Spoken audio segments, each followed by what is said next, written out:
Designate one of the pipes as the feeding pipe and cut the bottom at a 45-degree angle so that the food waste you put in can slide out easily into the bottom of the tank. This gives the pipe a pointy end.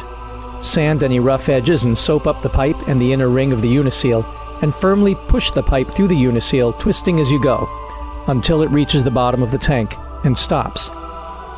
Designate the second of your 3 pipes as the gas outlet pipe, and cut a hole so that it will be just below the top of the digester when inserted through the second uniseal and pushed to the bottom. Yes, you'll have to measure this one, as the heights of your IBC can vary.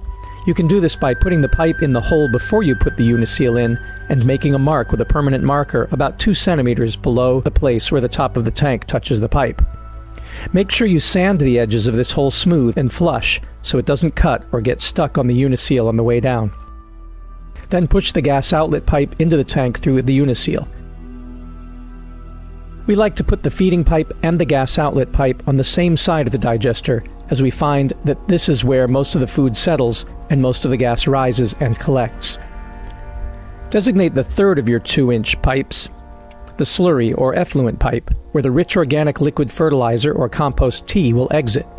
We cut a hole in this last pipe. Make sure you also sand the edges of this hole smooth and flush so it doesn't cut or get stuck in the uniseal on the way down, so that when it's pushed down to the bottom through the uniseal, the hole will be somewhere near the middle of the tank.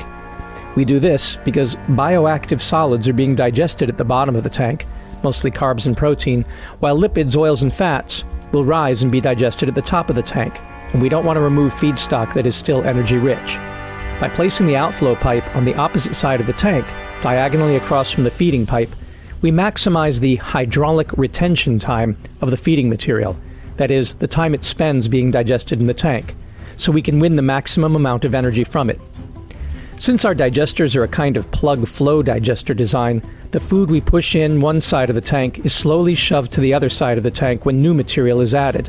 But the fertilizer we force out with each feeding has had the best opportunity to get digested, and because we draw it from the middle of the far end of the tank, it comes out as a liquid that is nitrogen and nutrient-rich, but doesn't clog pipes. The sludge can stay in for years and years, and only rarely needs to be pumped out to make a solid compost. With these 3 pipes in place, you're basically done with the digester. The rest is plumbing. First, we want to take care of the gas outlet pipe. The 2-inch pipe sticking up above the digester ensures that the gas outlet is well above the water line and is wide enough that manure or other solids you may have put in to inoculate your digester don't clog the pipe and stop the gas from coming out.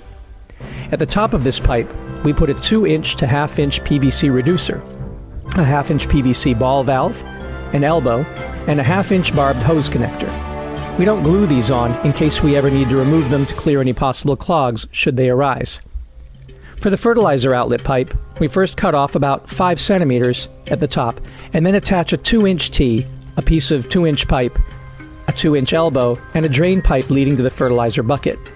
Every time you add ground-up food waste and water to the system from the feeding end, an equivalent amount of bioslurry will be forced out, because the 90-degree part of the T is lower than the feeding pipe. So whenever it's filled, the fertilizer pipe will overspill and drain into the bucket.